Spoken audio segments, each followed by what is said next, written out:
Assalamualaikum warahmatullahi wabarakatuh. Saudara-saudaraku sebangsa dan setanah air, dimanapun kalian berada, bertemu lagi dengan saya di Gaspol Update. Teman-teman, sudah pada tahu nggak nih? Jokowi yang turun gunung, si Partai Kebo yang paling sibuk ya. Partai Kebo yang setruk massal, Partai Kebo yang kelojotan kejang-kejang. Bahkan kini si Putri Mahkota juga ikut membacot ya teman-teman ya. Tahu ya si Putri Mahkota ya itu yang jadi ketua itu loh ya. Disebut-sebut ya, disebut-sebut netizen dia sedang menyenggol-nyenggol Jokowi. Emang kurang ajar ini orang. Ingat ya, Jokowi itu truk gandeng. Kau senggol, kau sendiri yang akan delosor, paham kalian ya? Kata netizen, anak nenek lampir, emang kau siapa? Ngaca dulu, emang di rumahmu nggak ada kaca. Ini emang politikus karbitan yang hanya memanfaatkan kebesaran nama ibu dan kakeknya. Nah, bagaimanakah videonya dan bagaimanakah respon netizen? Mari kita tonton bersama, kemudian mari kita komentari bersama di bagian akhir video. Ini dia. Bola GSP wis do ngerti urung iki lho, Mbak Puan ngadakan konferensi pers dengan adanya warga negara yang melakukan kunjungan. Jadi ini safari politik jadi. Mbak Puan ini sampean kan ketua dewan, coba dicek undang-undang itu, undang-undang yang terkait dengan partai politik atau pemilu itu. Coba dicek, itu kan partai politik yang belum lolos ke Senayan, dalam hal ini ke DPR RI, itu kan akan diverifikasi. Lah kalau diverifikasi itu kan paling lambatnya kalau nggak keliru itu 2027. Maka sekarang ya harus melakukan konsolidasi, melakukan penguatan internal kelembagaannya, melakukan istilahnya itu melengkapi tuntutan undang-undang. Undang-undang kan sing gawe rombongan dewane ketuane kan sampean. Lah piye lho, Mbak? Kan itu harus memenuhi berapa persen di provinsi, berapa persen di kabupaten gitu toh. Lah itu kan harus melakukan kelengkapan itu, ya dilakukan upaya sedemikian rupa. Itu menurut saya sah-sah saja dan wajar. Itu ditanggapi oleh ketua dewan kaya ora enek sing luwih penting lho, Mbak malah mesake sampean ngene kita engko kaya ingah-ingih dadi ketua dewan. Mbak Puan, sampean ki piye to? Warga negara berkunjung kemanapun kan ya gak masalah. Terus apa hubungannya dengan permasalahan global? Permasalahan global itu urusan dengan komisimu di DPR itu. Warga yang berkunjung, baik-baik, juga nggak bikin kerusuhan, juga nggak bikin apa. Wong itu silaturahim. Harusnya sampean itu malah mengapresiasi ada warga negara yang aktif gitu loh. Kan sampean wakil rakyat, ada rakyatnya yang aktif dalam menggunakan hak-haknya gitu loh. Mbak Puan, suaranya DPR kemana itu loh? Yang jadi latih apa militer apa itu yang akan jadi manajer Koperasi Merah Putih itu ada 5 nyawa yang meninggal loh, dilatih kok mati gitu ya. Lah suaranya DPR kemana? Itu terus itu Presiden Prabowo itu kalau pidato itu hitung-hitungannya sering salah. Nah, ngomong gitu itu DPR kemana? Ngontrol enggak? Kan itu yang lebih urgent urusannya sampean gitu. Politik luar negeri, ya bebas aktifnya itu dikemanakan, itu yang dikontrol. Orang warga ini terus ngadakan konferensi pers seperti itu. Ini kan warga negara berkunjung kepada saudara-saudara yang sesama warga negara, kan orang ganggu pemerintah, orang ganggu pejabat, orang ganggu dewan, orang ganggu penguasa. Iki lho bala konferensi pers Mbak Puan.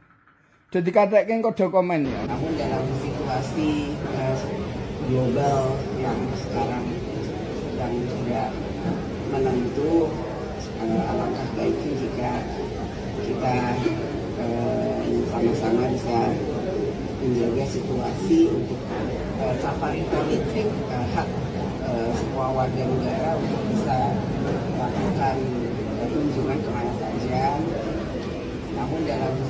situasi global yang sekarang sedang tidak menentu, alangkah baiknya jika kita sama-sama bisa menjaga situasi untuk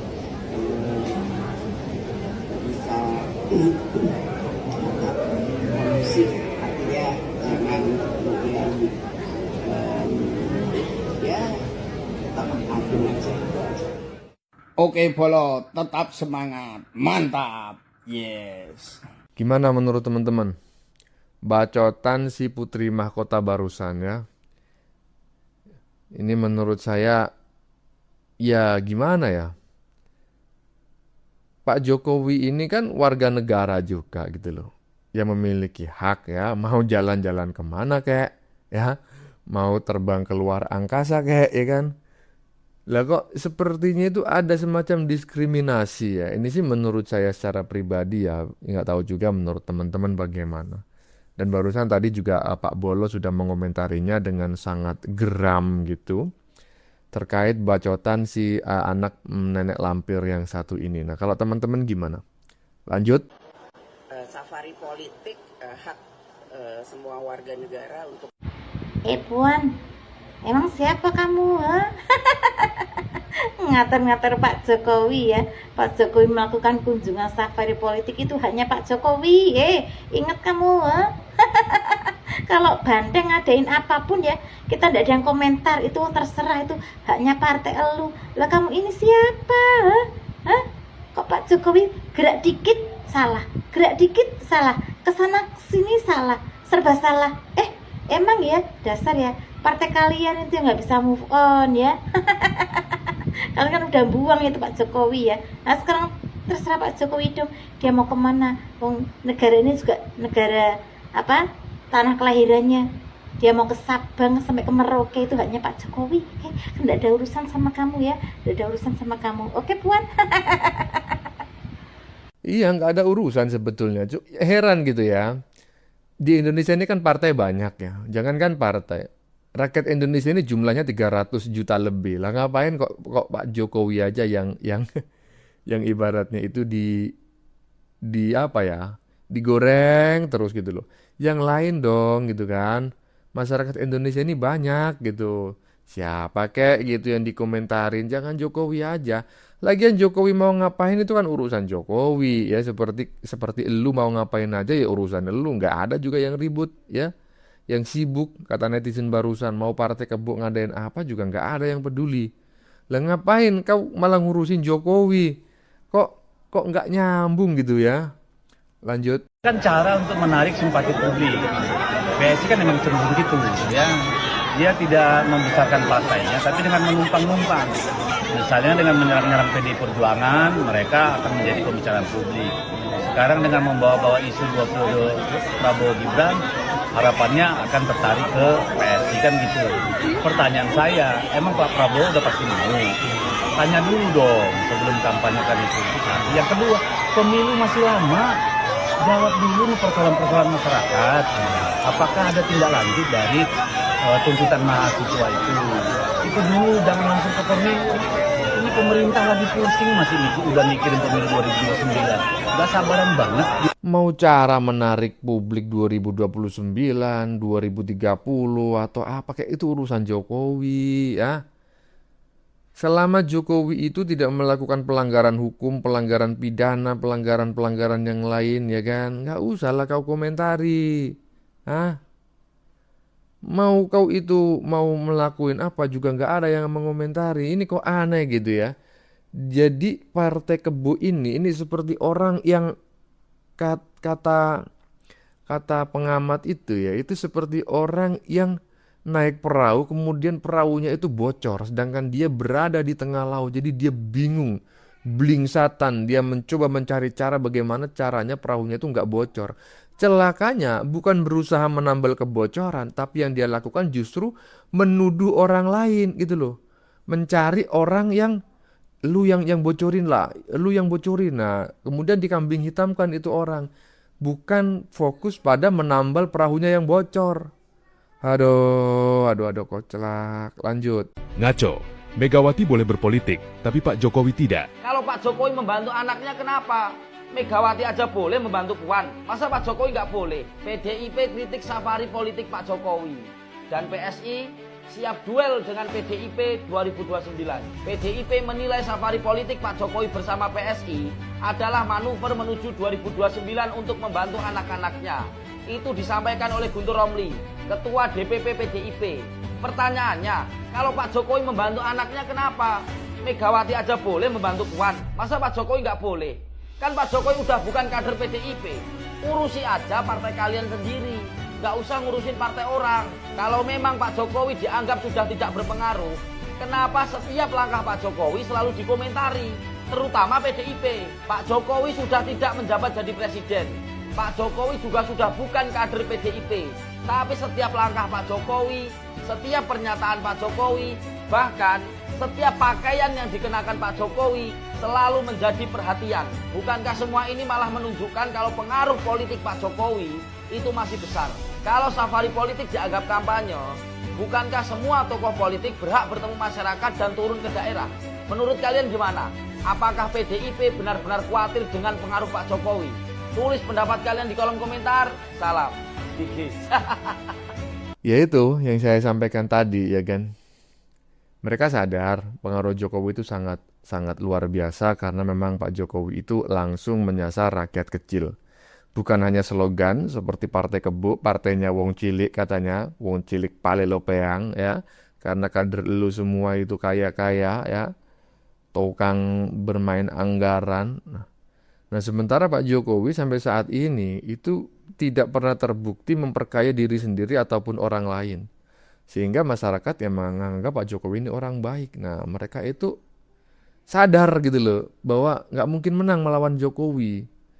Ya, bukannya mereka itu berpenampilan lebih baik lagi agar masyarakat itu simpati dan empati gitu ya. Malah memfitnah Pak Jokowi, ya nggak bakal bisa lah bro. Lanjut. Masih 2026 ya. Di tengah situasi kondisi politik ekonomi global kita juga semua orang tahu lah Indonesia sedang menghadapi tantangan luar biasa. Angka dolar nggak baik-baik saja, IHSG kita seringkali naik turun. Situasi ekonomi rakyat di bawah juga nggak baik. Lalu dalam konteks apa di tengah situasi politik ekonomi hari ini, di mana politik pemilu 2029 itu masih jauh, tiba-tiba Pak Jokowi itu semangat sekali gitu untuk mau turun keliling ke berbagai wilayah di Indonesia.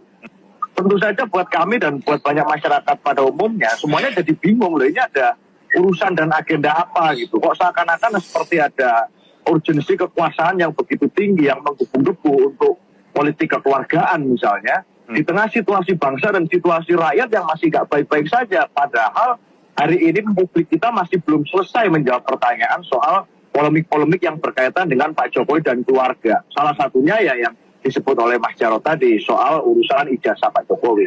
Tentu jadi banyak yang bertanya sebenarnya agendanya apa? Pertanyaan Mas Eno ini menarik sebenarnya, tapi ada asumsi yang perlu saya luruskan terlebih dahulu. Pertama, kapan coba waktu yang tepat bagi seorang warga negara itu menyapa rakyatnya? Hanya boleh satu pemilu? Hanya boleh saat jabatan masih ada? Pak Jokowi bukan pejabat lagi. Beliau warga negara biasa yang pengen keliling Indonesia untuk menemui rakyat. Dan itu hak untuk setiap warga negara, termasuk mantan presiden. Yang kedua, Mas Eno bilang tadi USD kuat, masyarakat susah. Lalu kenapa Pak Jokowi turun sekarang? Saya jawab, justru karena itu. Ketika masyarakat susah, pemimpin yang peduli nggak nunggu momentum politik. Mereka turun, hadir, dan dengarkan. Kalau Pak Jokowi turunnya ketika pemilu masih dekat, itu baru namanya agenda politik. Yang terjadi sekarang justru sebaliknya. Yang ketiga, tuduhan dinasti harus dibuktikan, bukan diasumsikan, Mas. Kenapa? Kalau soal agenda kekuasaan keluarga, saya perlu penjelasan Mas Seno lebih konkret. Maksudnya apa? Siapa yang mau berkuasa? Buat apa? Apa coba jalurnya? Itu tadi Mas Seno sendiri bilang bahwa pemilu masih 2029, 3 tahun lagi. Nggak ada nih nama keluarga Pak Jokowi yang dicalonkan untuk apapun saat ini. Jadi tuduhan kekeluargaan itu saya rasa perlu diluruskan. Yang keempat, ada standar ganda nih Mas. Pertama, saya pengen bertanya dengan hormat ke PDIP, termasuk Mas Seno. Ketika tokoh PDIP keliling Indonesia, bertemu konstituen, hadir di masyarakat, apakah itu disebut juga agenda politik keluarga? Apakah itu juga disebut mencurigakan karena pemilu masih jauh? Apakah ini standar hanya berlaku pada Pak Jokowi? Karena ini akan membuat yang membingungkan itu bukan Pak Jokowi, tapi juga sikap PDIP. Ketika Mas Seno bilang PDIP bingung dengan Pak Jokowi, bolehlah saya sampaikan. Justru saya yang bingung sama Pak PDIP. Kenapa? 10 tahun ini, bahkan belasan tahun Pak Jokowi sama PDIP, nggak ada yang bingung. Berpisah secara politik, tiba-tiba semua jadi mencurigakan. Jadi kebingungan ini bukan tentang Pak Jokowi, tentang PDIP yang mungkin belum selesai dengan perpisahan politiknya. Betul, masyarakat menghadapi tantangan hari ini. Kita semua sama pokoknya. Mereka butuh mereka tuh nggak butuh analisis tentang motif Pak Jokowi turun gunung, saya kira. Butuh pemimpin yang hadir, mendengar, nggak perlu menunggu momentum elektoral untuk politik. Nah, terkait soal ijazah yang disampaikan oleh Pak Jarod, sedikit ya Mas Reinhardt, saya harus sampaikan, mumpung ada Pak Roy Suryo juga di sini. Kenapa? Karena ini kan sebenarnya kalau urusan pendaftaran calon ke KPU, itu yang daftarin itu partai, Mas, bukan Pak Jokowi. Dan Pak Jokowi melamar ke PDI, pasti udah ditanya, Pak Jokowi siap berapa, dulu kuliah di mana, boleh dong diliatin ijazahnya, gitu loh. Nah, harusnya menurut saya, yang membela Pak Jokowi adalah PDIP. Nah, saya agak bingung kenapa PDIP jadi tim suksesnya Pak Roy Suryo. Pak Roy Suryo udah 1 tahun ini kampanye ijazah. Itu tadi di bagian depan tuh siapa sih teman-teman? Ya saya tahu ya, itu kader partai Kebo gitu ya, yang bagian depan tadi ya. Nah, yang ngomongin Pak Jokowi tadi itu loh. Maksud saya, masa sih orang seperti itu jadi juru bicara mewakili kepartaian gitu kan? Dan partainya adalah partai terbesar di Indonesia. Ya wajar aja semakin kesini semakin delosor partainya ya kan. Karena semakin kesini semakin kelihatan orang-orangnya itu bukan orang-orang yang cerdas ya. Bukan orang-orang dengan intelijensi di atas rata-rata. Tetapi mereka orang-orang ya dengan kemampuan memanipulasi data, memanipulasi anggaran di atas rata-rata. Mungkin seperti itu ya. Mungkin loh ya, saya tidak menuduh. Lanjut. Fakta ini sulit banget dibantah. Bu Megawati, anaknya Puan dan Prananda di PDIP. Bahkan cucunya sudah jadi anggota DPR RI. SBY, 2 anaknya, 1 jadi ketum, 1 di DPR RI. Nah, giliran Pak Jokowi. Emang warga biasa Pak Jokowi, bukan siapa-siapa. Nanti kalau udah diumumin jadi pembina PSI, itu juga hak politiknya Pak Jokowi. Kenapa itu pengamat itu pada keselak? Giliran Pak Jokowi memenuhi undangan ke Lampung, nanti belum yang ke Cirebon sama di NTT. Lu miring lu cara nilai lu. Miring lu. Udah lama nih gua ngomong kontra narasi miring terhadap Jokowi, Gibran, sampai jangan terus jadi presiden. Wah. Respon kunjungan Pak Jokowi ke berbagai daerah beragam ya. Dari Waketum Gerindra misalnya. Wah, itu nggak masalah. Dari Golkar juga Waketumnya bilang biasa. Dari PAN, Waketumnya juga bilang PSI itu sahabat buat PAN. Jadi nggak masalah Pak Jokowi melakukan kunjungan. Nah, yang dari PDIP, yang partai idolanya Pak Jokowi, partai yang mengusung Pak Jokowi waktu jadi wali kota, gubernur dan presiden 2 kali, bilang udah tunjukin aja. Ini lu sambil lihat-lihat nih ya pemandangan ya, tunjukin aja, gak usah sampai ke pengadilan dah, itu ijazahnya kasih lihat aja. Pertanyaan gua, lu kemarin waktu Pak Jokowi dicalonin emang kagak meriksa? Yes, pokoknya Pak Jokowi nggak boleh berpolitik lah ya. Pak Jokowi itu harus pulang ke Solo jadi rakyat biasa. Kalau perlu pegang cangkul ke sawah. Kenapa? Karena kalau Pak Jokowi itu turun gelanggang ya, apa namanya itu ikut lagi dalam dunia perpolitikan, sudah bisa dipastikan lah semua musuhnya itu akan kalah. Ya, apalagi Pak Jokowi sekarang punya partai, walaupun partai anaknya ya. Pak Jokowi nggak punya partai aja, Jokowi efek itu bisa mengalahkan partai terbesar di Indonesia. Apalagi Jokowi punya partai, kan begitu toh. Iya, jadi mereka ini bukan hanya kejang-kejang, mencret-mencret di celana mereka ini ya. Bagaimana menurut kalian? Keputusan ada di tangan Anda, silakan tulis pendapat Anda di kolom komentar, baik Anda yang setuju maupun yang tidak setuju dengan isi konten ini. Sebelumnya saya memohon maaf yang sebesar-besarnya ya.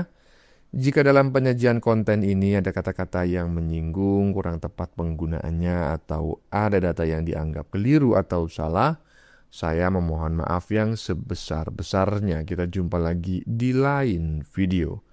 Salam NKRI.